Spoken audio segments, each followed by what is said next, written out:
First of all thank you sir for joining the show. और मैं चाहूंगा एक बार आप व्यूअर्स को अपना इंट्रोडक्शन दें। धन्यवाद आपका, जो आपने अपना कीमती टाइम निकाल के आप मेरे पास आए हो।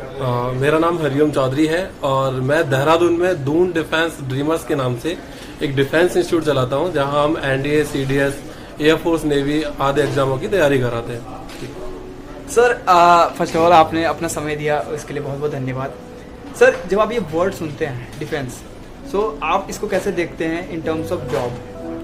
डिफेंस वर्ड को जब मैं सुनता हूं तो मैं इसे जॉब मानता नहीं हूं। जितने भी मेरे साथ इंस्टीट्यूट में कई सारे कर्नल लोग काम करते हैं, कर्नल बालाकोटी सर हैं, कैप्टन जायसवाल सर हैं और भी बहुत सारे लोग हैं। इनसे जब मेरी बातचीत होती है तो इनका जो मुझे मोटिव समझ आता है वो यही आता है कि डिफेंस एक जॉब सेक्टर नहीं है।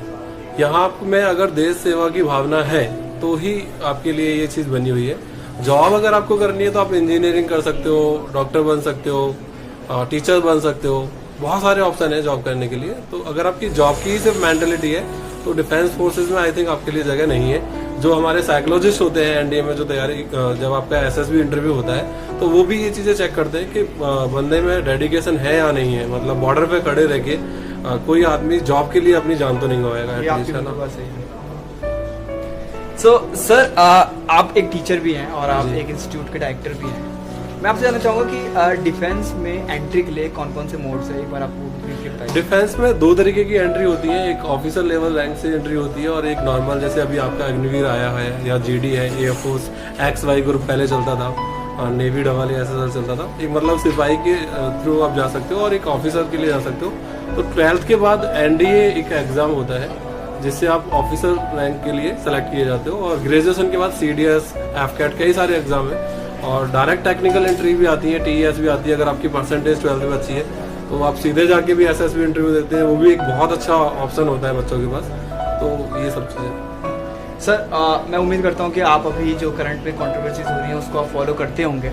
हाँ, जो अग्निवीर की कंट्रोवर्सी चल रही है मैं उन्हें फॉलो कर रहा हूँ, देख रहा हूँ और ये भी देख रहा हूँ कि कुछ लोग किस तरीके से यूथ को, जो जिसको अभी किताब के साथ होना चाहिए उसको वो लोग पत्थरों के साथ और फालतू में दंगे कराने के लिए यूज कर रहे हैं। तो बहुत गलत बात है। जो भी लोग इस चीज को कर रहे हैं तो मैं तो इसको सपोर्ट नहीं करता हूँ बिल्कुल। सो सर आपने अग्निवीर के बारे में पढ़ा होगा, समझा होगा। बीइंग अ टीचर और एक इंस्टीट्यूट के डायरेक्टर के रूप में आप इस स्कीम को किस तरह से देखते हैं? देखिए, कोई भी सरकार अगर स्कीम लेके आती है तो उसमें कुछ अच्छाइयाँ होती हैं और कुछ बुराइयाँ होती हैं। तो इस स्कीम में बहुत सारी अच्छाइयाँ हैं, आगे आने वाले टाइम में लोगों को समझ आएगा। कुछ एक दो पॉइंट हैं आगे अभी इंटरव्यू में बताऊंगा जो मुझे पर्सनली लगता है कि ये चीजें में सुधार होना चाहिए था। उनमें अगर बच्चों की बात सरकार सुने चीजें सही हो सकती हैं। लेकिन अगर मैं देश की मेंटालिटी से देखूं तो ये एक अच्छी स्कीम है, क्योंकि देखो हमारी डिफेंस फोर्सेज अगर यंग रहेगी, ज्यादा लोगों को काम करने का मौका मिलेगा तो ये अच्छा है। और अगर मैं सोचूं कि यार मुझे 4 साल बाद रिटायरमेंट मिलेगा तो ये मेरे पॉइंट ऑफ व्यू से गलत हो सकता है। लेकिन मैं अगर देश सेवा से सोचूं, देश की भावना से सोचूं तो ये एक सही स्कीम है और हमसे बड़े बड़े लोग हैं जिन्होंने ये स्कीम निकाली है तो उन्होंने कुछ सोच के ही निकाला होगा obviously. Sir as a teacher आप बच्चों को पढ़ाते भी हैं, मतलब आप सेम चीज का ना पढ़ाते हो, लेकिन क्या आपको ये लॉजिकल लगता है कि क्या 4 साल के लिए चीज को सर्व करना, बिकॉज कहीं ना कहीं ये देश की सेफ्टी का भी एक कंसर्न है। जैसा कि मैंने आपको बताया कि बहुत बड़े ब्यूरोक्रेट्स लोग हैं, ऑफिसर लोगों ने ये चीज स्कीम निकाली होगी। मेरा अपना मानना ये है कि 4 साल की जगह अगर 6-7 साल होता तो ज्यादा अच्छा होता।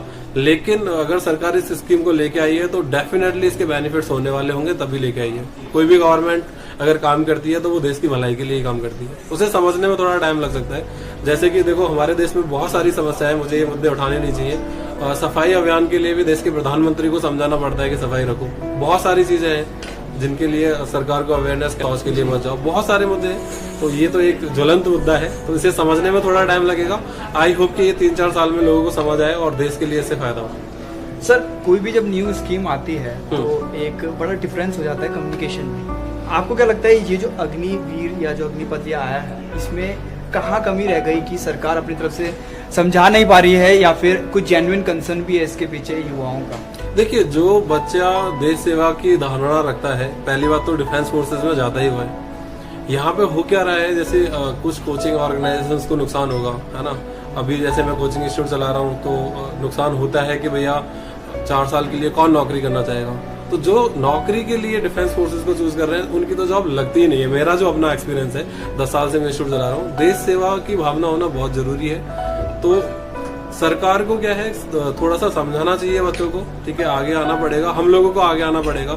जो कोचिंग इंस्टीट्यूट के ऑनर्स है, डिफेंस की तैयारी करा रहा हूँ, मैं देख रहा हूँ कि कुछ कोचिंग इंस्टीट्यूट वाले बच्चों को भड़का के दंगे भी करा रहे हैं, ठीक है। आप एक चीज बताइए, जो बच्चा ट्रेन फूक रहा है वो क्या देश पे खड़े होकर हमें सर्विसेज देने वाला है? कुछ चंद पैसों के लिए वो तो आतंकवादी एंटर करा देगा। अगर आप अपनी जान देने के लिए रेडी हो तो आपके लिए आर्मी बनी हुई है, डिफेंस फोर्सेज बनी हुई है। आप पैसा कमाना चाहते हो तो आपको इंजीनियरिंग, मेडिकल, डॉक्टर लाइन्स, बहुत सारे टीचर बनना चाहिए मेरी तरह। मुझे पैसा कमाना था, मैं टीचर बन गया, है ना। आपको पैसा कमाना है, आप यूट्यूब वीडियोस कर रहे हो, बहुत सारे ऑप्शंस है। डिफेंस के लिए अगर आप जाना चाहते हो तो आपको कुर्बानी तो देनी पड़ेगी। सर, आपने स्टूडेंट के आर्ग्यूमेंट्स भी सुने होंगे, और हाँ, कुछ स्टूडेंट्स की मैं जो पॉइंट्स हैं मैं आपके साथ वो शेयर करना चाहूंगा। जो कुछ बच्चों के साथ इसमें गलत हुआ है, मैं बिल्कुल आपकी इस बात से सहमत हूँ। जो बच्चे पहले एग्जाम दे चुके थे, जिनका एग्जाम हो चुका था, उनकी एनरोलमेंट लिस्ट आनी चाहिए थी और उन्हें जॉब देनी चाहिए थी। एक्चुअली में होता क्या है, जिन बच्चों का एग्जाम अच्छा गया है, सपोज दैट मैं ही एक स्टूडेंट हूँ, अगर मेरा कोई एग्जाम अच्छा गया है तो फिर मैं मस्ती करना स्टार्ट कर देता हूँ। ये एज ही ऐसी होती है, मैं अपनी रिलेटिव्स में घूमने जाना स्टार्ट कर दूंगा। क्योंकि देखो, पढ़ाई कंटिन्यूसली करना एक बड़ा मुश्किल टास्क होता है, ये एक बोरिंग सब्जेक्ट है, बोरिंग काम है। तो बच्चे जिन्होंने अच्छे से एग्जाम दिए होंगे, अगर मैं यही एग्जाम देता तो उन्होंने शायद पढ़ाई का उनका टच छूट गया होगा। और देखो, कोचिंग इंस्टीट्यूट ज्वाइन करने के लिए, बाहर रहने के लिए, जैसे कोई बच्चा अलीगढ़ मथुरा से आ रहा है, कहीं दूर से आ रहा है, देहरादून आके पढ़ाई कर रहा है, तो काफी पैसा भी खर्च होता है, वो पढ़ाई से उनका टच छूट चुका होगा।